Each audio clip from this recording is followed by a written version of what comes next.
Eh bien bonjour et bienvenue sur l'espace dédié au site mécaniqueuniverselle.net, le site qui essaie de démontrer que l'humanité a un sens, une orientation, son évolution va quelque part. Et ce quelque part, eh bien, selon moi, c'est son ultime perfection.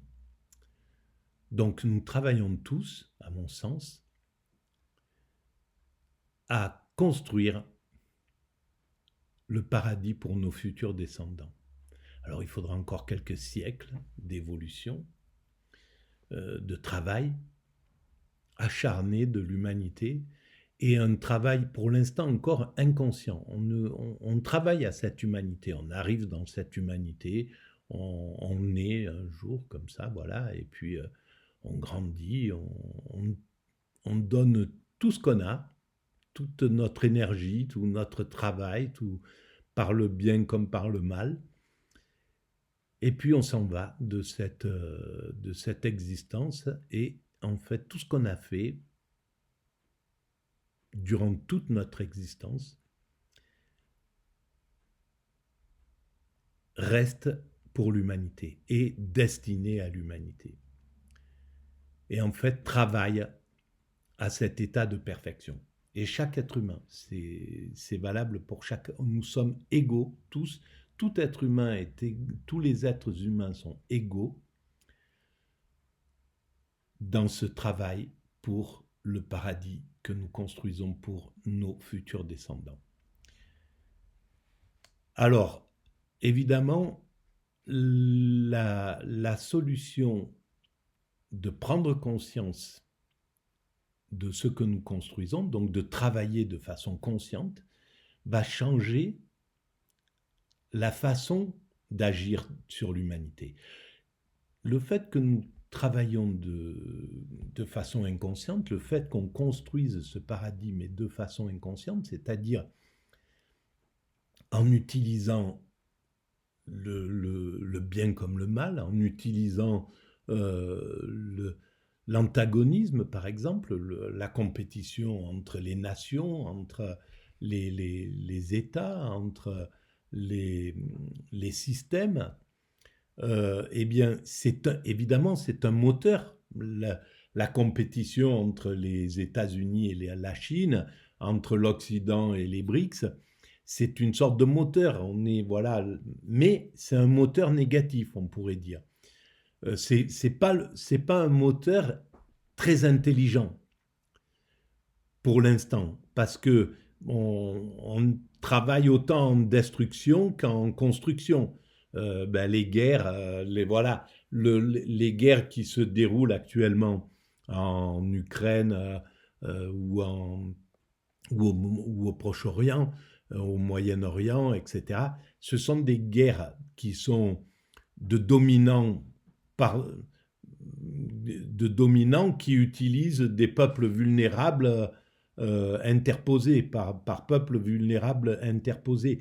Mais c'est des confrontations comme ça, et qui ne tiennent pas compte en réalité du bonheur ou du malheur des peuples. C'est seule la victoire, le, l'intérêt des grands dominants euh, est fondamental dans ce type d'évolution. Alors ce type d'évolution, évidemment, amène une sorte d'énergie dans l'humanité, mais on pourrait, à mon sens, passer sur une évolution consciente, c'est-à-dire si l'humanité prend conscience qu'elle travaille à ce paradis pour l'ensemble humain, pas pour un groupe humain, pas pour voilà, c'est pas pour une partie de l'humanité, mais pour l'ensemble humain. Et je démontre pourquoi c'est obligatoirement pour l'ensemble humain et non pas un pour un pour un groupe humain. Ça pourrait pas vivre parce que cet état de paradis, c'est un état de paix universelle, d'extase, de bonheur absolu. Donc l'être humain, nos descendants, quand ils vivront dans cet état de paradis, dans cet état paradisiaque, dans 3, 4, 5, peut-être 10 siècles, eh bien, ils seront vulnérables parce qu'ils n'auront plus d'agressivité. Il y aura plus de... Ça sera un monde absolument d'équilibre, de sérénité, de sagesse, euh, de, de douceur, d'amour. Voilà, peu importe comment on appelle tout ça. Mais un état d'éveil, un état... Voilà. Et donc, dans cet état-là, c'est comme un sage en extase. Hein. Il est vulnérable, évidemment.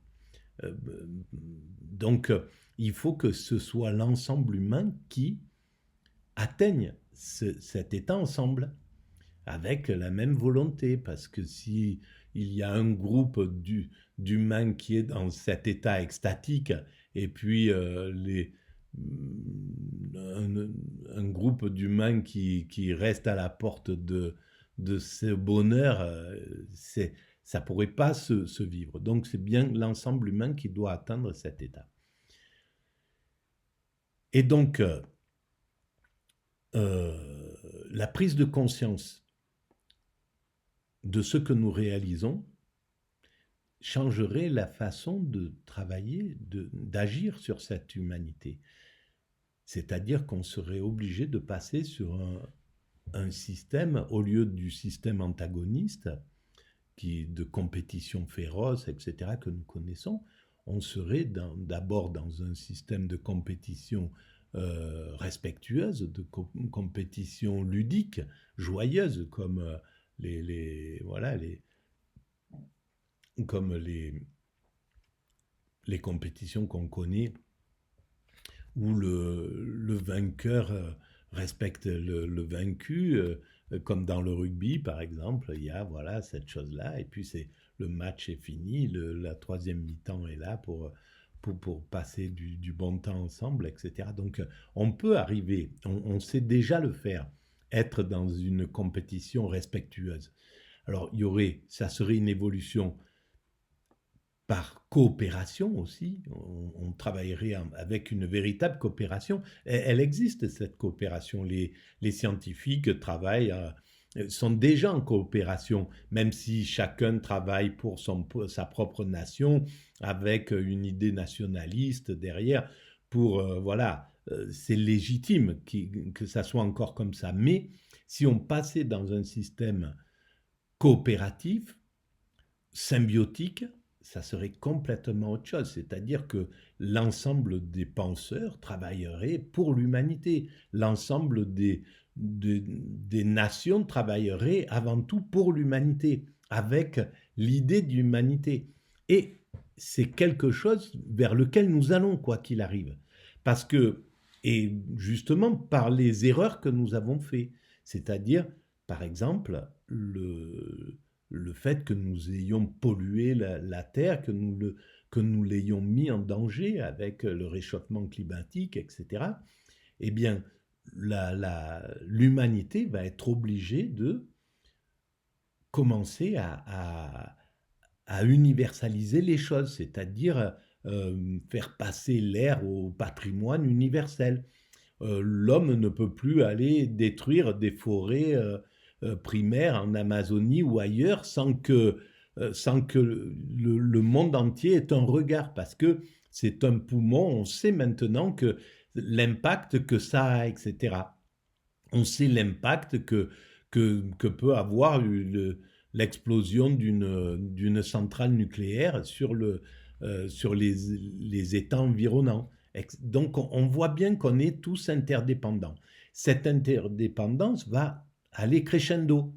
Et donc on va être obligé de se responsabiliser totalement vis-à-vis de l'ensemble. Et donc de passer sur quelque chose d'ultra coopératif. C'est notre avenir, c'est l'avenir de l'humanité. Elle ne pourra pas faire l'impasse de ça, même si pour l'instant on est en train de... Voilà, on voit bien les chefs d'État font du recul, disent qu'ils veulent, les États-Unis disent qu'ils veulent sortir de l'OMS, qu'ils veulent sortir de, etc., etc. Il y a une attaque contre l'ONU, contre le tribunal international. Mais en réalité, l'OMS s'imposera, deviendra de plus en plus juste, l'ONU deviendra de plus en plus juste, de plus en plus prégnante sur l'humanité, et les autres États feront allégeance de plus en plus jusqu'à ce que l'ONU devienne le vrai père des nations, un père juste qui ne privilégie pas un enfant sur l'autre, etc., qui puisse séparer les enfants qui se battent, et qui puisse s'occuper des enfants qui sont un peu plus en difficulté que les autres, etc. Un vrai père, quoi, un père symbolique, correct. Voilà. Alors ça, c'est l'introduction. Comme d'habitude, elles sont longues. Et je vais reprendre une vidéo que j'avais commencée sur les géants du numérique, à partir des géants du numérique. L'intérêt qu'il y avait, donc c'est la deuxième vidéo, je vous engage à écouter la première à ce sujet-là, et sur la vision universaliste justement de ces GAFAM-là, de Google, Facebook, etc. Leur vision, le fait qu'ils ont une vision, qu'à l'origine, ils avaient une vision vraiment universelle. C'était pour unifier l'humanité, quoi, vraiment, avec cette conscience qu'on va vers cet universel. Ces jeunes de la Silicon Valley ou de, je sais pas, en Chine, il doit y avoir la même chose. Il y a la même chose en France, à Antibes, Sophia Antipolis. Il y a, bon, voilà, tous ces chercheurs-là, partout dans le monde, il y en a. En Afrique, ailleurs, en Asie, en Amérique latine, en Australie. Il y a ces pôles de chercheurs, ils sont conscients qu'on va vers l'universalité. Il y a cette conscience, elle est là. L'idée de village planétaire est déjà née il y a quelque temps déjà, hein, sur ça. Mais là, il y avait cette intention. Le problème, c'est que ils n'avaient pas prévu qu'ils allaient devenir milliardaires, qu'ils allaient avoir le pouvoir, autant de pouvoir qu'un État. Facebook, Amazon, Google, etc. Ils se sont retrouvés encore, ils ont un équilibre psychique assez incroyable pour pouvoir gérer un tel changement d'existence d'un seul coup, être les maîtres du monde dans une chose. Alors pour l'instant, les États ont récupéré ça. Les États-Unis ont récupéré leur truc et utilisent tout ça à leur fin. Et donc, ils ont frelaté l'idée généreuse du départ. Mais ça va durer qu'un temps. Ces systèmes universels sont destinés à devenir universels, donc à rentrer dans le patrimoine commun, donc à appartenir à l'humanité, à sortir de l'appartenance des États. TikTok finira par sortir ou ses équivalents, quoi, hein, du pouvoir de la Chine. Facebook du pouvoir américain, X du pouvoir américain, etc., etc. Ça deviendra patrimoine universel. C'est une obligation à un certain moment.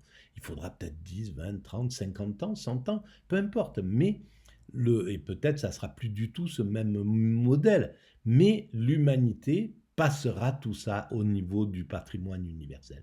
C'est une obligation. Voilà. Et alors donc, je relance cette vidéo qui était donc sur une émission qui s'appelle Culture Monde sur France Culture. La série s'appelait Les frontières au XXIe siècle. L'épisode 4 sur 4, le numérique, les GAFAM dépassent-ils les bornes? Bon, c'était ça l'idée. Mais ce qui m'avait intéressé, c'était leur vision universaliste du départ, à l'origine de ces grands trucs. Là, c'est avec Ophélie Coelho, chercheuse indépendante et autrice doctorante au Centre Internet de Société et Société du CNRS, et Zhao Alexandre Huang, maître de conférences en sciences de l'information et de la communication. Voilà, donc je relance et je digresse éventuellement.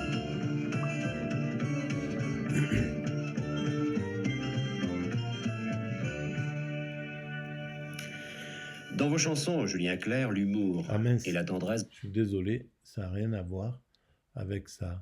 émission en revenant sur ces propos qu'on vient d'entendre, notamment de Mark Zuckerberg, le patron de Facebook, qui évoque la mission, entre guillemets, de Facebook, celle de créer un monde entre guillemets, ouvert et connecté. Est-ce que vous pouvez nous aider à comprendre quel est le sens de ces mots? Nous sommes en 2014, 10 ans après la création de Facebook. Alors, c'est une réussite sous cet angle-là, sauf que, voilà, c'est comme tout. La mondialisation, elle se voulait heureuse. Sur le papier, c'était vraiment... je pense que les intentions étaient vraiment complètement utopiques, idéalistes, etc. Et puis, les prédateurs sont arrivés, ils ont...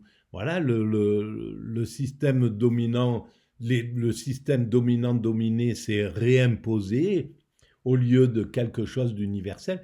Et ça a frelaté, ça a abîmé la mondialisation. Mais la base était là et finalement, elle a été construite. Maintenant, il va falloir rectifier pour ramener les choses dans le bon sens. C'est pour ça que, parce que ça se produit de façon inconsciente, c'est des évolutions inconscientes. Une mondialisation consciente se serait déroulée complètement différemment. Elle aurait établi des règles fondamentales pour que le marché soit maîtrisé, qu'il ne rentre pas dans l'audiovisuel, dans la télévision, dans les trucs qui ne rentrent pas dans l'hôpital, qui ne s'intéressent pas à tout un tas de choses, l'école, des choses qui doivent rester, où le marché n'a pas à mettre ses mains. Voilà, on aurait très bien pu, une évolution consciente, de travailler pour l'universel, pour l'humanité, aurait fait une mondialisation heureuse, c'est clair, voilà. Sauf que, comme elle était inconsciente, ça a été une évolution destructrice par certains côtés, abusante, abusive, etc. Et c'est pareil pour les GAFAM, pour les réseaux sociaux. Ils ont effectivement tissé le monde, on peut effectivement communiquer avec le monde entier, on peut se voir avec un Chinois, un Africain, un Américain, un Océanien, un Asiatique. Voilà, il n'y a pas de problème, on peut faire des conférences, c'est inouï. Et encore, c'est le début. Donc, mais voilà, ça a été récupéré et c'est comme ça, c'est comme la colonisation, elle est partie avec parfois des idées généreuses et effectivement les prédateurs ont changé complètement la donne et ont pris le pouvoir sur les choses. Donc c'est ça que l'humanité doit trouver le moyen de se protéger de ce genre de choses, de rester sur l'utopie, de rester sur le bien, de maîtriser les prédateurs qui sont... Voilà, c'est ce système prédateur, il faut arriver à le maîtriser. Ce système nationaliste, prédateur, peu importe comment on l'appelle.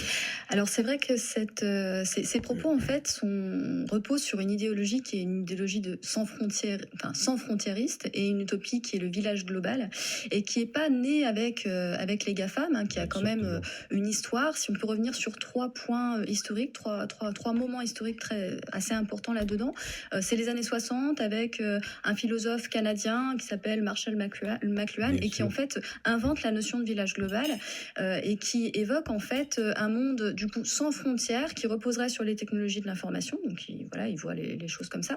Et en même temps, il énonce quand même les risques potentiels de contrôle, surveillance et aussi d'uniformisation de la culture. Donc c'est intéressant de voir que déjà au départ de cette idée de village global, il y a les côtés positifs qui sont mis en avant, mais aussi éventuellement les risques. Hein. Et là, Voilà, ça c'est intéressant, c'était déjà là, et donc on n'a pas écouté, malheureusement c'est bien souvent comme ça, il y a les lanceurs d'alerte sont là, et c'était le cas avant le nazisme, hein. Il y a eu des gens qui ont averti et qui ont dit voilà ce qui allait se passer, et ils étaient marginalisés, et puis les violents, c'est souvent les violents qui l'emportent, et les violents l'emportent, voilà, et ce sont les violents qui l'emportent, c'est un livre de... je ne me souviens plus comment il s'appelle. Mais c'est ça, souvent. Et l'humanité doit pouvoir elle n'a pas encore réfléchi, on est encore dans un système qui évolue de façon inconsciente, hein, de façon forcenée. On avance là, on va jusqu'à là, là on se tape la tête contre le mur, c'est pas bon, on recule, on va là-bas, on évolue là, puis là on trouve un passage, on avance un peu, etc. C'est comme ça qu'on évolue, et alors qu'on a déjà une conscience qui est apte à évoluer en symbiose. On a déjà, de façon consciente, de façon bienveillante, de façon symbiotique, on a déjà tout le potentiel pour ça. C'est ça qui est vraiment... Et c'est rageant quand on sait ça. Vous l'avez rappelé, on est bien avant les années 2000. Dans les années 60. Cet ouvrage, c'est 1967, il me semble. Absolument, ouais, 67, tout à fait, c'est bien. Et du coup, c'est vrai qu'on est dans cette idée qui d'ailleurs qui s'inspire un petit peu de la culture, d'une première cyberculture un peu hippie, hein, post Seconde Guerre mondiale, en fait, où on veut un monde plus pacifique, connecté, etc. Et puis voilà. Alors, et c'est là où il y a sur le site mécaniqueuniverselle.net, je parle un petit peu de ce moment. Donc ça, c'est quelque chose qui m'a occupé dès le début de la mécanique universelle, dans les années 2000. En 2000, 1999, 2000, 2001. Dans ces années-là, c'est là où j'ai construit cette théorie.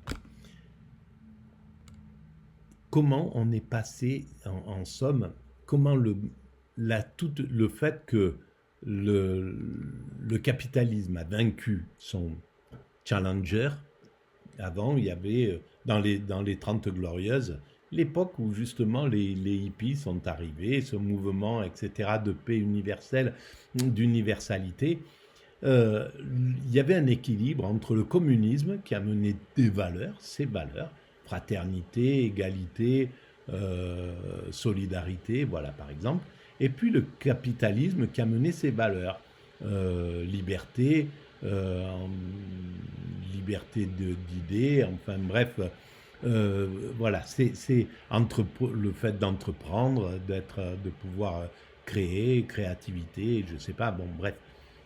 Chacun apportait ses valeurs et les deux ne pouvaient pas, étaient obligés de prendre un peu des valeurs de l'autre parce que sinon il envoyait comme ils étaient en compétition, ils envoyaient les gens vers son adversaire en somme.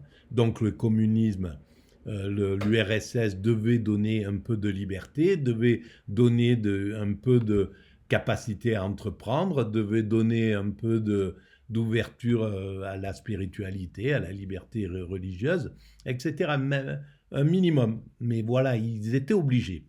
Pareil pour le capitalisme, il était obligé de faire du social, de développer le social, de rendre les ouvriers le plus heureux possible, parce que de l'autre côté, les communistes, les ouvriers étaient heureux dans le monde communiste. Ils avaient un logement, ils avaient les soins gratuits, enfin bref, ils étaient heureux.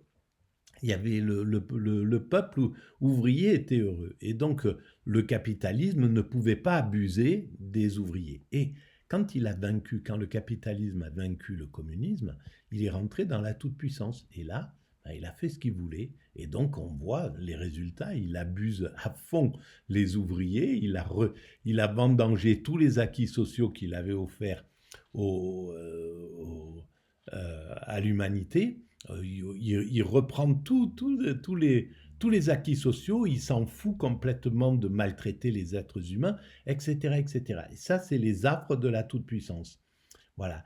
Et donc, on voit bien comment... Et on est passé du monde hippie au monde tapis, machine et Davina, les musculaires, le truc sur le corps, la fin du spirituel, la fin des années 90, c'est exactement ce qui s'est passé. Le narcissisme qui est monté, les Berlusconi, les Reagan, etc., les Thatcher, la maltraitance du peuple et l'élitisme qui est arrivé à fond, les bobos, un truc hallucinant, quoi. Comment on est passé d'un mouvement qui était les hippies qui voulaient libérer, qui parlaient d'amour, de fraternité, de partage, de la fin du consumérisme, au tout consumérisme, le marché a repris le pouvoir, etc. Et les bourrins ont repris le pouvoir, quoi, en gros, derrière ça. Alors, ça a du sens, évidemment, mais ça donne le monde qu'on vit et qui est impossible, quoi, qui a mis en dépression tout l'Occident. L'Occident ne comprend plus ce qui se passe dans ce qu'on lui donne à vivre. C'est complètement aberrant, il n'y a plus de sens. Et donc, la mécanique universelle, elle est là pour essayer de remettre du sens dans tout ça, un petit peu. En fait, ce qui est très intéressant de voir, c'est l'orientation en fait de cette idéologie-là sans frontiériste, qui va en fait trouver dans le néolibéralisme des liens en fait assez idéologiques assez forts. Dans les années 70-80, on va avoir en fait avec le néolibéralisme l'idée que la technologie est un levier économique, donc la technologie d'internet est un levier économique, et on va d'ailleurs avoir des think tanks comme le Global Business Network qui promeut en fait auprès des grandes entreprises et de l'État américain et des États un peu partout dans le monde aussi, cette idée que Internet est un levier économique, tout en véhiculant en fait cette image de village global. C'est intéressant d'ailleurs de voir que les fondateurs de ce think tank, par exemple, on va avoir Peter Schwartz qui était en fait un cadre qui travaillait sur la prospective chez Shell, donc une multinationale du pétrole, voilà. Et de l'autre côté, Stuart Brand qui était en fait l'éditeur du All Earth Catalogue, donc c'est-à-dire en fait ce catalogue très hippie des années 60-70 qui promouvait justement cette idée qui faisait la promotion du village global via les nouvelles technologies. Donc en fait, il y a une association de la cyberculture avec le néolibéralisme, voilà. Et donc c'est vrai que on va avoir dès lors cette idée que le monde ouvert, le village global, est un moteur économique, et c'est quelque chose qui va se poursuivre dans les années 90. Sauf que le néolibéralisme a vendangé toute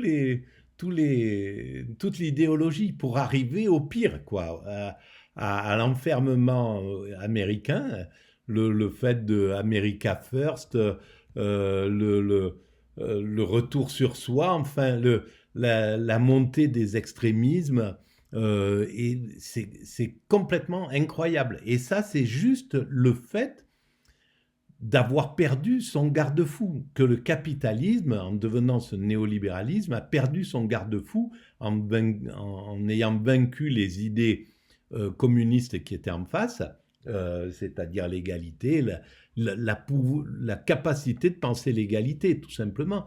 Le néolibéralisme ne veut plus parler d'égalité, ça a été fini, c'était quelque chose, c'était terminé.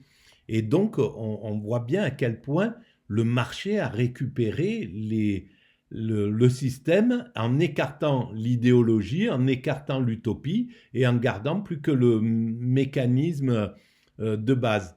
Voilà, et c'est ce que l'humanité va devoir récupérer tout doucement. C'est ce qu'elle va faire d'ailleurs. Il y a quelqu'un qui est très connu dans cette pensée-là de la cyberculture, c'est John Perry Barlow, celui qui a écrit donc la Déclaration d'indépendance du cyberespace en 96.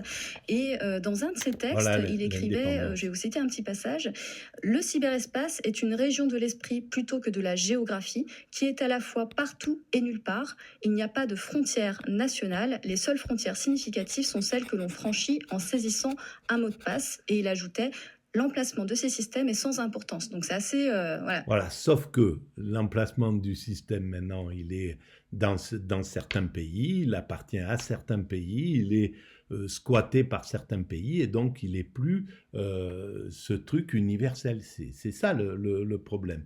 Mais c'était une logique d'évolution, c'est comme ça, c'est le principe de l'humanité, de l'évolution humaine inconsciente.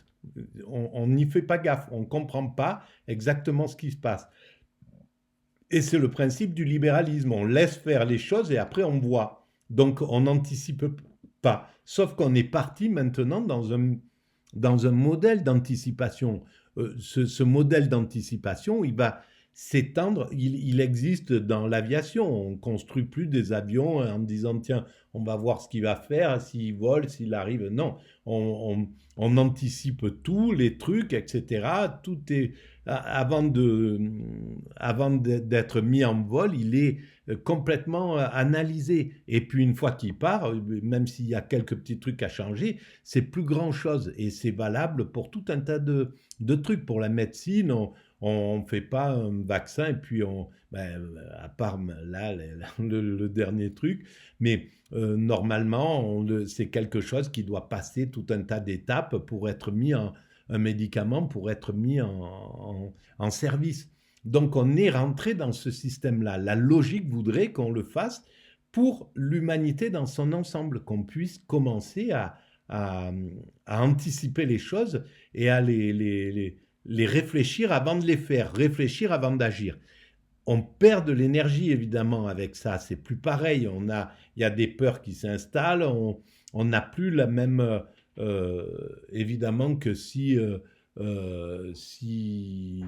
un navigateur qui veut partir dans un monde qu'il n'a pas encore découvert, s'il anticipe le pire, ou ça peut être valable pour n'importe quoi, bien souvent, il vaut mieux ne pas savoir ce qui nous attend dans les choses. Mais pourtant, on va vers ça. Voilà. Et donc, c'est une autre façon de penser qui va s'imposer. Là, pour le coup, on est vraiment dans le sans frontières, ce qui est absolument incohérent, puisqu'en fait, il n'y a rien de plus physique que des infrastructures numériques. Alors, encore un instant pour bien comprendre la philosophie de ce sans-frontiérisme qui n'a évidemment rien à voir avec le sans-frontiérisme d'organisations françaises comme MSF, par exemple, parce que le sans-frontiérisme a une autre connotation en France et en Europe. Donc, pour bien comprendre... Oui, mais la philosophie, elle était de sortir des frontières, ça c'est clair, de faire un monde, de faire un village planétaire, donc universel. Et donc la finalité, c'était de faire tomber les frontières. Et c'est la finalité de l'humanité. Elle échappera pas à ça. Alors, ça peut nous faire peur. Là, on peut se dire, mais il faut surtout pas qu'on perde nos valeurs. Nous sommes français. Je veux pas être universel. Mais c'est tout à fait normal. Toutes ces peurs-là, elles sont là. Mais l'humanité ira vers ça. Sauf qu'il faudra peut-être 10, 20, 30, 50, 80 ans, 100 ans. Mais on atteindra ce degré. Voilà, je vais arrêter là pour cette vidéo. Je vous remercie de votre écoute. Si vous pensez qu'il y a un peu d'intérêt pédagogique ou créatif, on va dire plutôt que pédagogique, à ces vidéos, vous pouvez mettre des pouces, vous pouvez vous abonner, vous pouvez envoyer le lien à vos amis, vous pouvez établir des liens avec votre site ou avec d'autres sites. Vous pouvez participer à l'évolution du site si vous avez des idées, si vous voulez en philosophie ou en religion ou en technique, si vous maîtrisez la technique pour faire évoluer les sites, il y a mécaniqueuniverselle.net ou l'espace YouTube. Vous pouvez laisser des commentaires, vous pouvez aller visiter le site mécaniqueuniverselle.net. Voilà, je vous remercie et je vous dis, et merci de vos messages, merci même vos critiques, etc. Il n'y a aucun souci, j'en tiens compte et voilà. Merci beaucoup.